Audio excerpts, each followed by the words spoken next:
एक गांव में एक समझदार बुजुर्ग रहता था। वो हमेशा अपने गांव की तरक्की के बारे में सोचता रहता था। वो चाहता था कि गांव वाले भी नई बातें सीखें और अपने जीवन को बेहतर बनाएं और आगे बढ़ें। इसी सोच के साथ उसने एक महान विद्वान को शहर के एक बड़े विश्वविद्यालय से बुलाया ताकि गांव वाले उससे सीखें और अपने जीवन को बेहतर बना सकें। विद्वान बहुत ज्ञानी था, उसने गहरी पढ़ाइयाँ की थी, लेकिन उसे गांव के जीवन का और वहाँ के लोगों की असल चुनौतियों की कोई समझ नहीं थी। बुजुर्ग ने विद्वान की मदद की। उसने उस गांव के लोगों की परेशानी उस विद्वान को समझाई।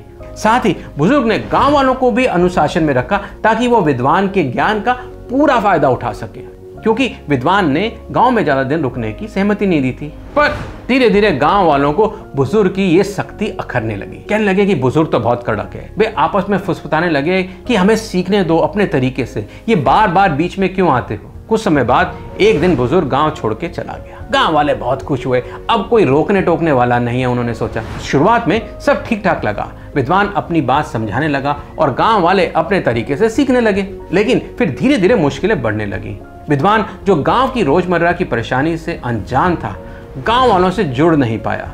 उसे उनकी समस्याओं की गहराई की कोई समझ नहीं आई। दूसरी ओर गांव वाले भी अनुशासनहीन हो गए। सीखने की उत्सुकता धीरे धीरे खत्म हो गई, बहस बढ़ने लगी, ज्ञान की जगह तर्क वितर्क ने ले लिया और जो अमूल्य शिक्षा विद्वान लेके आया था ना, वो धीरे धीरे खत्म हो गई। अब गांव वालों को एहसास हुआ कि जिस बुजुर्ग को वो रुकावट समझते थे, वो असल में पुल था जो उन्हें विद्वान के ज्ञान तक पहुंचा रहा था। पर अब बहुत देर हो चुकी थी, बुजुर्ग जा चुका था।